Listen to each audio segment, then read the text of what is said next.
Greetings, citizen. Welcome to the show, and thank you for listening. For more of the art of wargaming in your life, definitely check us out on Instagram and Facebook. If you'd like to support the show, we have a Patreon account where you can do just that for as little as $1 a month. What we can offer will expand as the show does. If you don't have extra funds but would still like to help us out, you can give us a like, share, or 5-star review wherever you listen to podcasts. Want to get in touch? Feel free to message us or hit up our email, artofwargamingpodcast@gmail.com. We look forward to continuing the conversation with you because we know the world is vast, with many different ideas on tactics and strategy that can be applied to the games we enjoy. You're listening to the Art of Wargaming on the Earworm Network.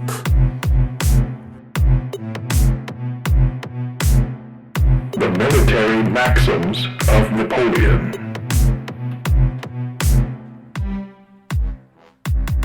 Welcome to the Art of Wargaming on the Earworm Network.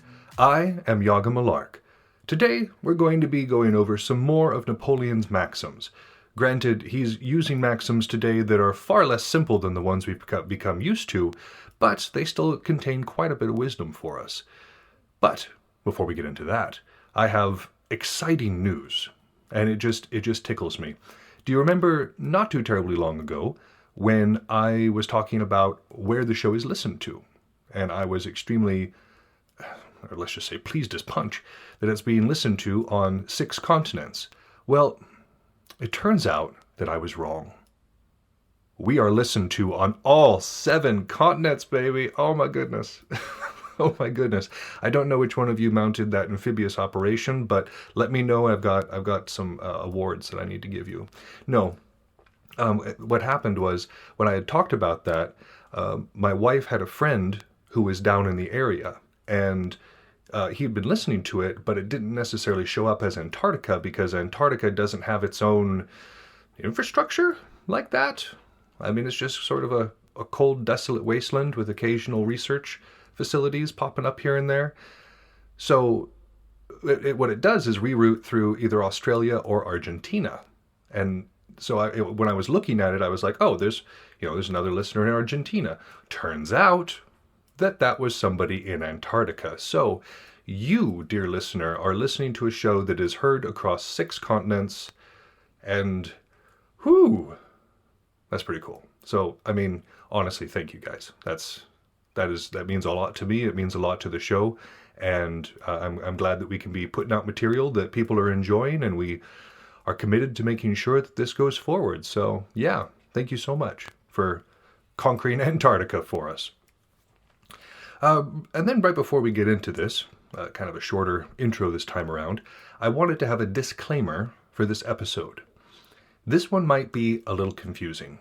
It was difficult in many sections to figure out how to talk about it because when we're dealing with siege tactics, which is what a good portion of the episode concerns, that's a very angular, mathematic approach to warfare. More so than the others. I can describe a whole lot of other aspects of warfare better than I can describe siege warfare because, again, there's so much to do with visualization. So if I was sitting there with you right now, wherever you are, and I had popped up my whiteboard, yes, Gen Zers, such miraculous items once existed before, no, I tease. But I'd pop up my whiteboard and get my dry erase and be, showing you or talking about these themes while being able to look at them. That would be ideal. And hopefully in the future, when yours truly actually gets moving on the YouTube, I'm glad that I can be honest with you guys in the fact that I am technologically incompetent and really just enjoy reading old books and talking with you all about them. That really is what makes me happy. But had I the ability to show you, there would be a lot going on. For instance, when we're dealing with lines and we're talking about circumvallation and contravallation fortifications, it would really help for me just to be able to draw it around and say, okay, this line, this outside line, that's the contravallation. Inside is the circumvallation, and that kind of shows you which way they're going. But I can say that, and I can kind of visualize it even when I'm saying it, but it'll be way easier to show it. And there's a lot of things about sieges that are way easier to show just in terms of that. So if this episode is a little convoluted, a little confusing, I apologize for that. But I really did try to explain it to the best of my ability. And we're going to be moving out of this, by the way. I wanted to do the text justice and make sure that we touched on these topics. But that being said, the rest of Napoleon's maxims are not about siege. Thank God. It's a very complicated topic. But it is one that I look forward to talking about, not necessarily within a wargaming context, but just within a historic context, and within the context of the time that Clausewitz and Napoleon were living. So, without further ado, let's get into Maxim 36.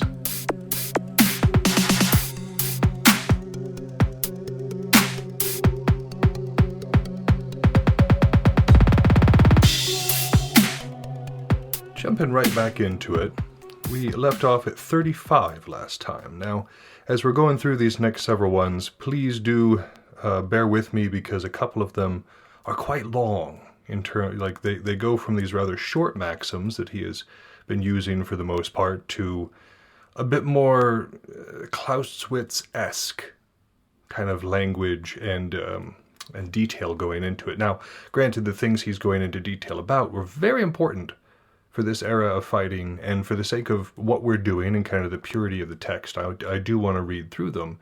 But you'll also notice how some of the information doesn't necessarily line up with the way that we do our war games or war gaming. It's more of a, well, you'll see. Let's start, shall we? Number 36. When a hostile army is covered by a river on which it has several bridgeheads, you should not approach it in the front, for in doing so your forces would be too little concentrated and in danger of being broken into detached parts if the enemy should sally from one of the bridgeheads. You should approach the river you wish to cross in columns disposed in an echelon, so that there may only be a single column, the foremost one, which the enemy can attack without exposing their own flank. Meanwhile, the light troops will line the bank, and when you have fixed on a point at which to pass, you must proceed rapidly to the spot and throw a bridge across. You must take care that that bridge should always be at a distance from the leading echelon in order to deceive the enemy. So basically this is kind of boiled down. This is very Napoleon-esque approach to a crossing, to a fording of a river. And what he's saying is basically that we need to get up there quickly, and we need to threaten our opponent with as much force as we can in terms of like the bridgeheads that they control. And in doing so, like hit them hard in an echelon. An echelon is like a triangle. Think about a triangle, and of course the tip is the part that you're driving into it. And in such a way your enemy is kind of distracted, right? And because we don't have a single flank, and I've definitely seen this happen too, when you're doing bridge battles. I know around here in Stygia, we don't typically do a whole lot of really complicated scenarios or even geographically sort of complicated scenarios because of the small numbers that we have. But when you go into a larger event or something along those lines, or a larger realm, perhaps even, I've seen multiple bridges. You know, we have multiple bridges kind of moving from one way to another. The 3 is fairly typical. And you have your actions that are taking place on each of them. And what he's saying is you drive hard towards the one, like really hard towards it, and keep the rest of your forces, instead of spreading them out across the rest of the bridge heads, you make sure that they can't really divert the troops.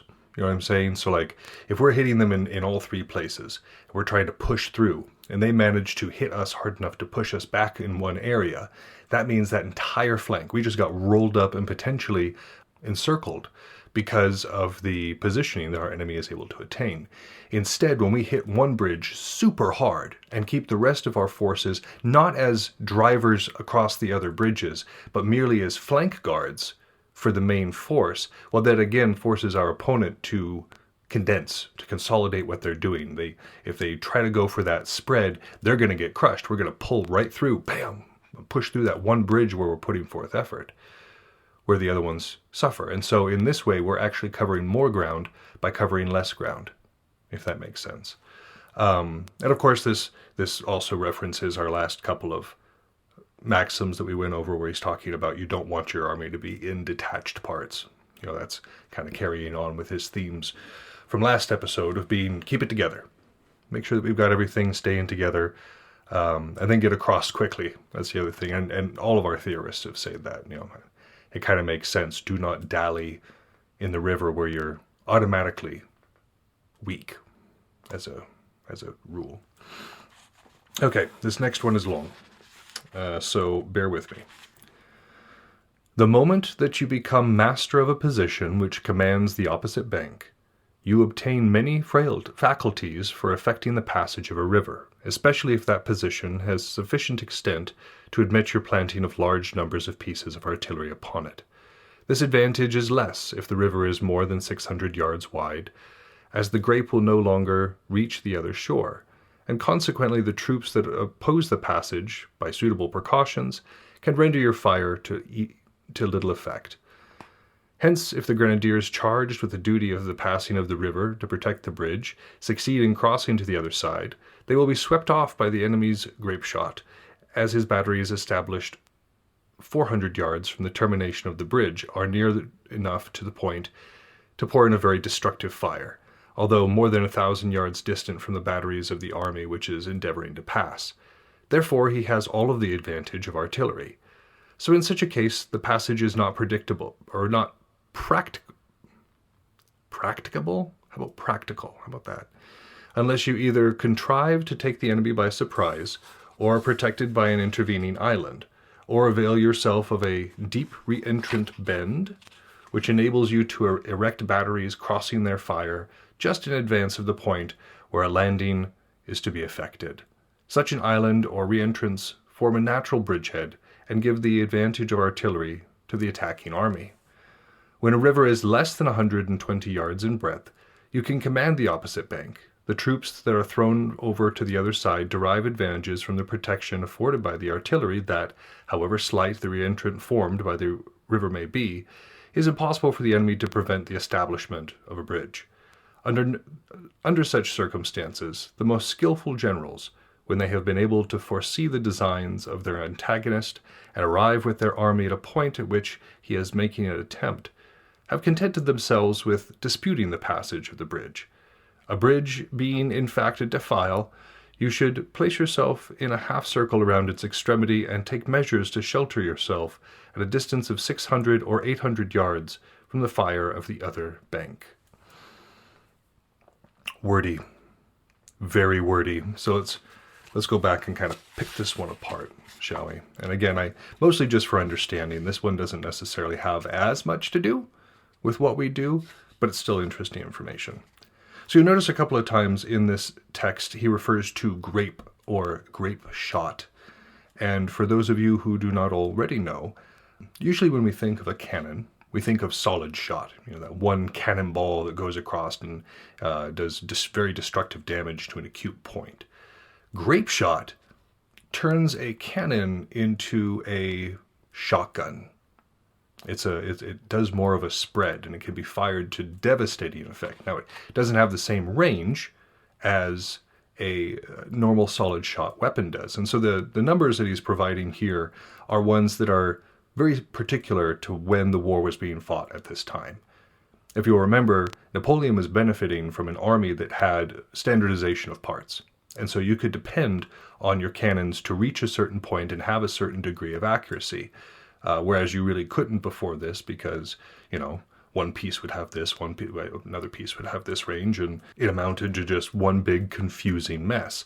And so what he's providing here is saying, okay, if we're dealing with a larger river, we need to be aware that we are going to be coming under fire of their cannons in a way that ours cannot cover us.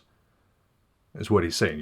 He's like, if your opponent is setting their cannons even far back away from the lines, as long as their grape is within, these couple hundred yards, you're going to be just fine. And we're going to be out of range of our opponent's guns. And so it's very dangerous. And grenadiers here, kind of synonymous with combat engineer, the folks who are trying to put together these bridges. So yeah, this is a word of caution, saying that if you're too far away, there's a reason that it's a bad idea, because it gives away the advantage of artillery. So unless we're able to do this by surprise, it's not great. There's actually a battle from the Civil War that comes to mind when I think of this, and it's one of the ones where Burnside, my love of Burnside, is crossing a river where he is being predicted to be able to be doing so. He had the opportunity to cross much further down, but he didn't. But he had to advance into a shot that was being rained down from the heights above. Lee had time to range things out, to really figure out how it was going to shake.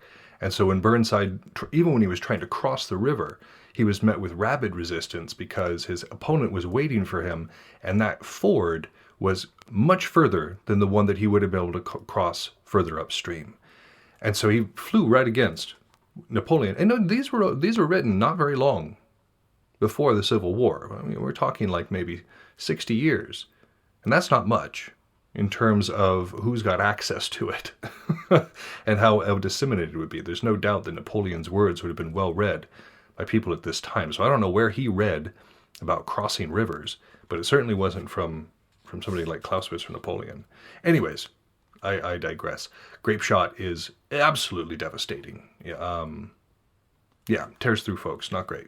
So whoever controls that is, if you've got grape shot within range of folks who are not protected by longer range artillery batteries, you're dealing with some serious issues there. Let's see. Unless you've got an island in between where you can set up artillery to be able to protect you, and obviously that changes the game. But we're trying to set up our artillery in such a way that we can reach them without them reaching us. That's always the game. But yeah, when it's less than, so then we got this small ones. We had the bigger than 400, and then quote unquote normal sized river, and then this one is less than 120 yards. You can command the opposite bank. The troops that are thrown over to the other side derive such advantages from the protection afforded by the artillery that, however slight the reentrant formed by the river may be, it is impossible for the enemy to prevent the establishment of a bridge. The core of the matter is these people being able to be on that far side, setting up this area. That means that we can. It's, of course, way easier to set up a bridge when you control both sides of the river. Let's just put it that way.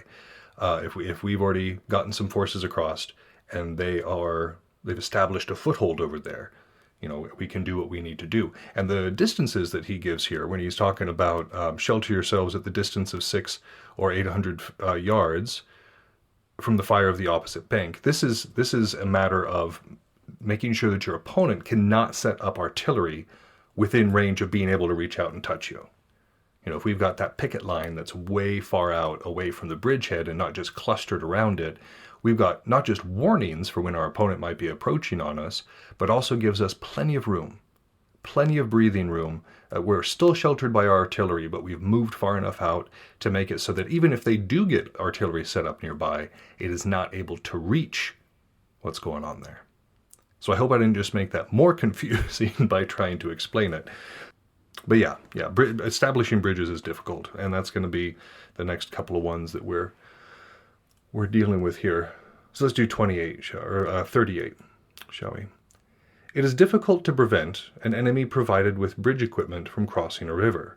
When the object of the army which disputes the passage of the river is to cover a siege, the commanding general, as soon as he is certain he cannot successfully oppose the passage, should take measures to arrive in advance of the enemy at a position between the river and a place whose siege he is covering. So, you know how if you're in trouble, let's say if I'm in a siege and I call for help and my friends are coming to help me, this means, of course, that you've got that pressure coming in from both sides. And if we're not Julius Caesar and able to construct that double wall madness that he was capable, or that he did, this is a very niche situation. It's talking about if we're trying to maintain that siege and we've got somebody to come relieve it, it's, again, this kind of niche thing of to have them also crossing a bridge. And the idea here is that when they've got all this equipment and if they're doing things like we said, them crossing is inevitable.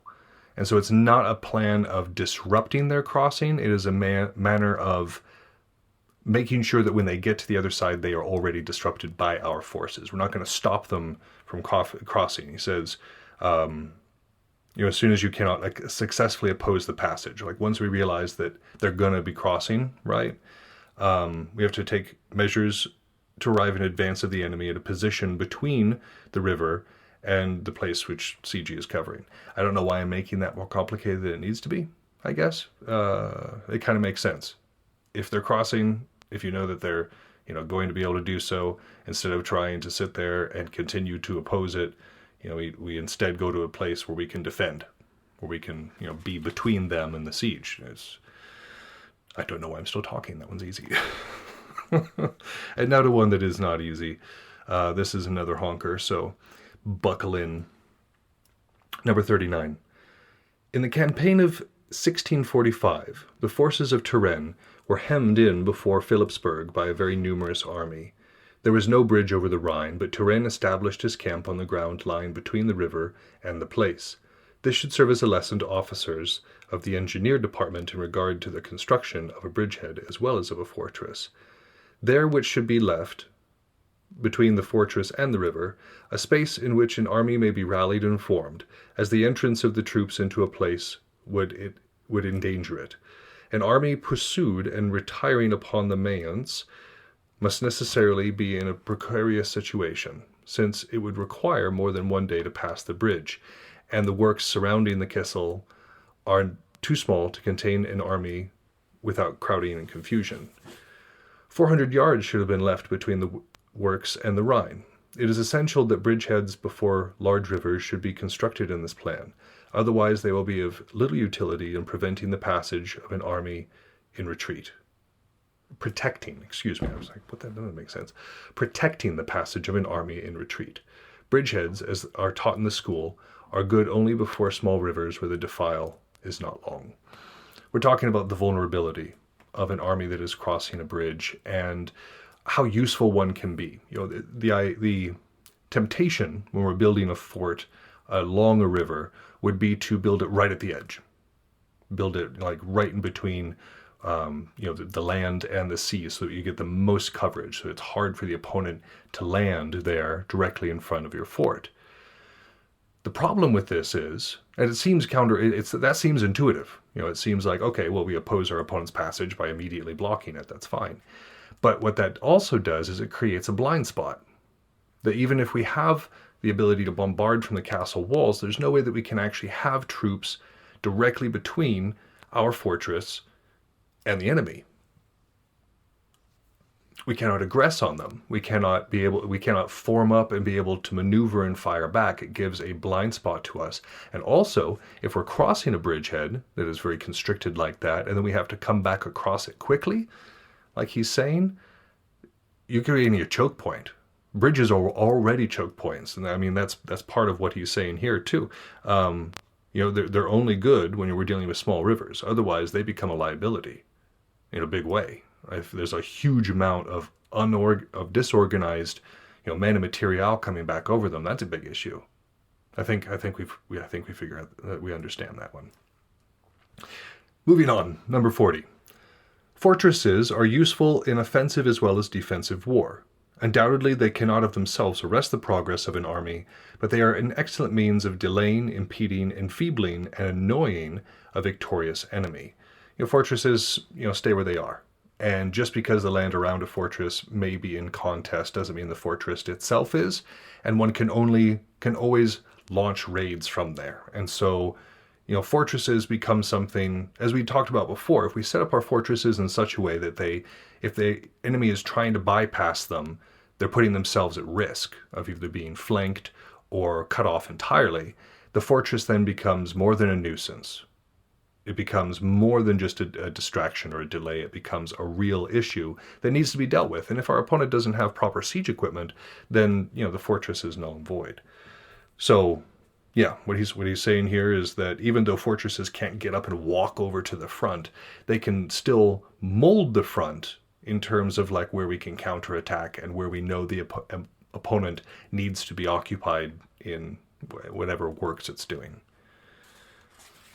41. Yeah, let's see. Yeah, this one's a honker too. There are only two modes of prosecuting a siege successfully. One is to begin by beating the hostile army employed to cover a place, driving it from the field of operations, and forcing its remains beyond some natural obstacle. such as a chain of mountains or a large river. This first difficulty overcome, you may place an army of observation behind the natural obstacle until the labors of the siege are finished and the place is taken. But if you wish to take a place in the face of an army of relief without hazarding a battle, you must be provided with siege equipment, ammunition, and provisions for the time during which the siege is expected to continue, and must form lines of contravallation and circumvallation, turning meanwhile to the peculiarities of the ground, such as the heights, the woods, marshes, and overflows, to the best account. As there is then no necessity for keeping up any communication with your depots, you have only to hold in the check for an army of relief. To this end, you should form an army of observation, which must never lose sight of an enemy, and which, whilst shutting him out from all access to the place, may always have the time to fall upon his flanks and rear, should he steal a march upon you.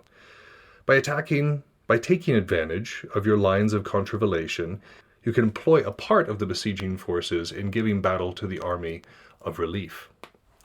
A siege, therefore, in the presence of a hostile army, requires to be covered by a line of circumvallation. If your army is so strong that after leaving before the place a body 4 times the number of the garrison, it is still equal to the army of relief, it may move to a greater distance than 1 day's march. If, after making the detachment, it remains inferior to the army of relief, it should be posted 1 short day's march from the place besieged, so as to be at liberty to fall back on the lines to receive succor in event of a sustaining attack. If the 2 armies of siege and observation united are equal only to the army of relief, the besieging army must remain altogether within or near its lines and employ itself in pushing the siege with all possible activity. Yeah, okay. Basically, the best we can do, ideally, if we're going to be putting together a siege, we want to make sure we're not going to be having any issues. We want to make sure that we've broken our opponent and driven them so far away that still observing them, we don't want an opponent moving around unobserved, but they're not going to be a serious threat, period. Now, if we haven't been able to do that, if there's still an army of relief out there, and we know that it is coming, this is when we start setting up the lines of circum and contravallation. And the difference there, again, I was just talking about Caesar and his victory over the Gauls. The first line, the first wall, is to make sure that the people who are being sieged, the people who we are actively sieging, cannot move against us easily. So the little sorties or minor attacks that they may mount aren't able to do much. We've protected ourselves, even though we are the besiegers.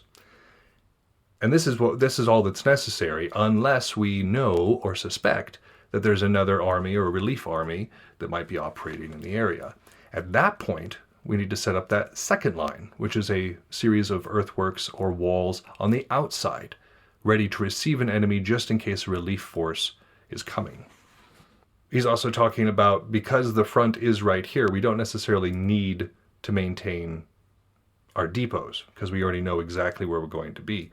We just have to hold in check this army of relief. Now, he does, in this particular slot, suggest splitting our forces into 2. Now, not necessarily having the issues that we have had previously, where he says, don't split your army at all, but this is for a very particular reason. We're leaving a certain amount to garrison the siege works that we're conducting, and the rest of it, this army of observation, goes out to make sure that whatever opponent we might have who's coming in is not able to get there quickly. And so if we're dealing with a force that is leaving that is smaller than the one that is still garrisoned, he said you can have a bit more leeway. We can be more than a very short march to be able to come back, because this observation needs to be out there, and we're not dealing with a massive numbers shortage back in the garrison.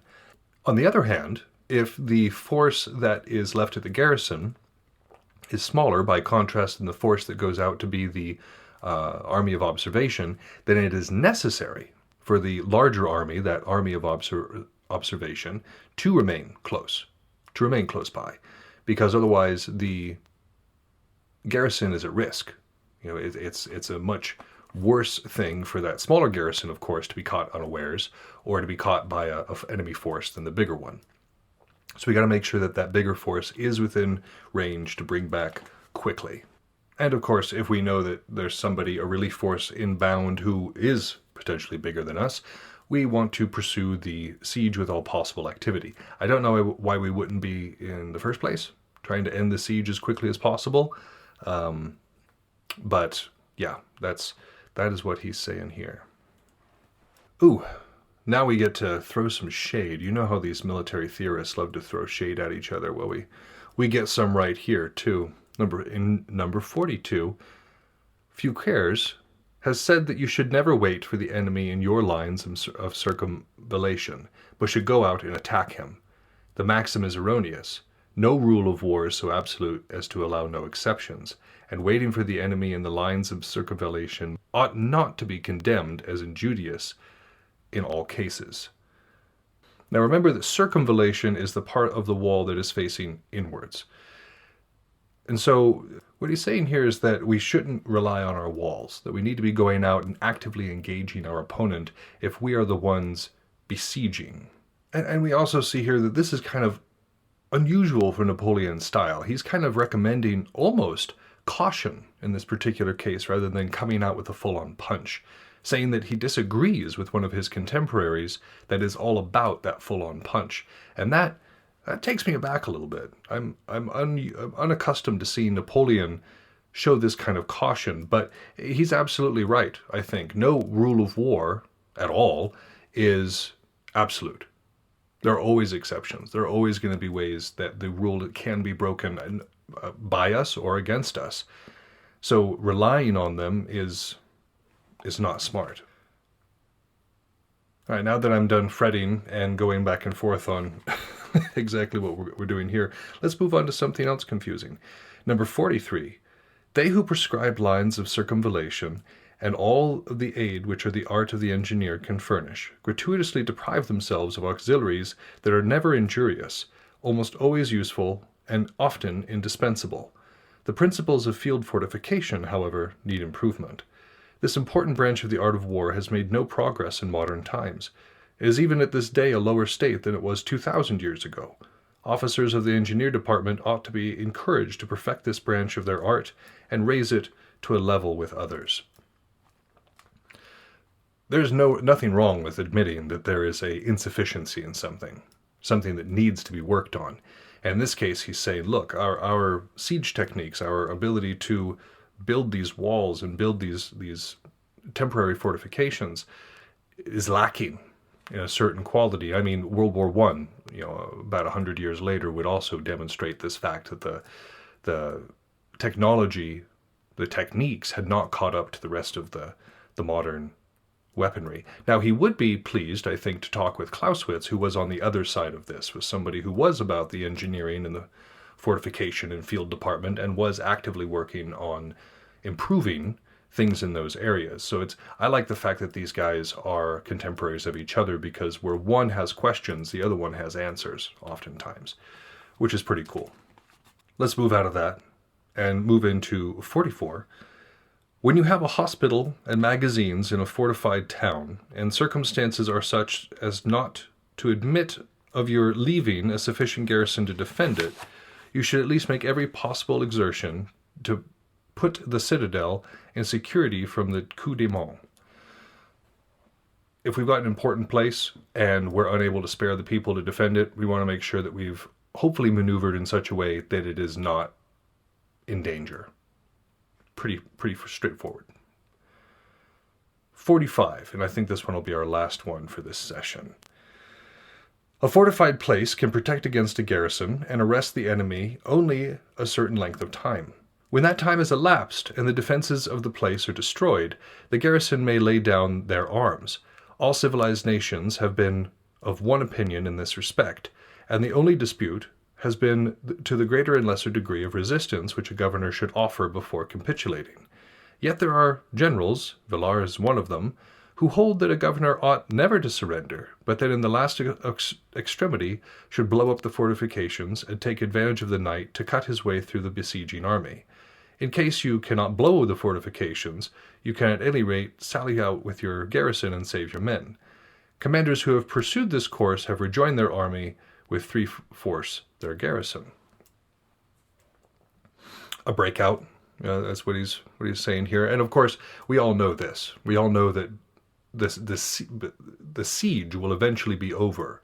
And 9 times out of 10, if nothing else changes, the besiegers are going to be the ones who win. They're going to be the ones that actually take the victory here because they have more time. They have the ability to access outside forces and outside resources, where the people who are being sieged are stuck. They do not have the ability to reach out for more munitions or more food or more water or medicine. What they have is what they have. And so on a long enough timeline, a siege always ends on the part of the aggressor. That being said, there are many things that can mess with that. There are many ways for us to be able to win our siege. But let's say we don't. He's suggesting a breakout.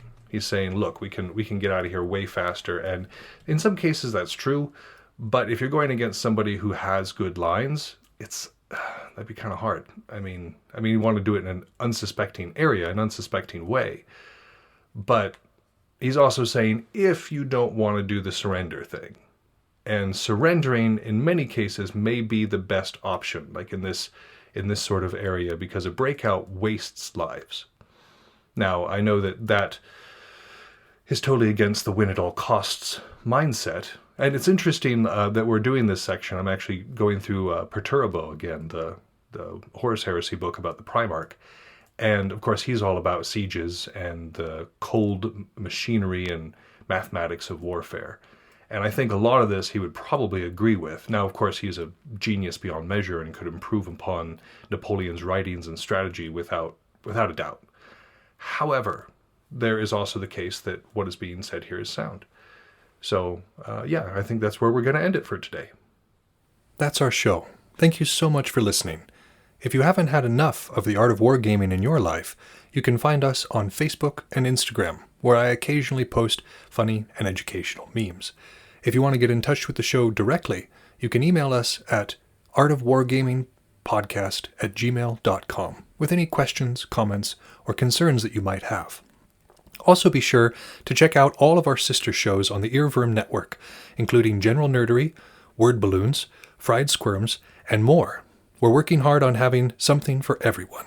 And again, you can find those at earworm.com. That's EARVVYRM. You can also find that in the show notes. But for now, this has been Yaga Malark, signing off.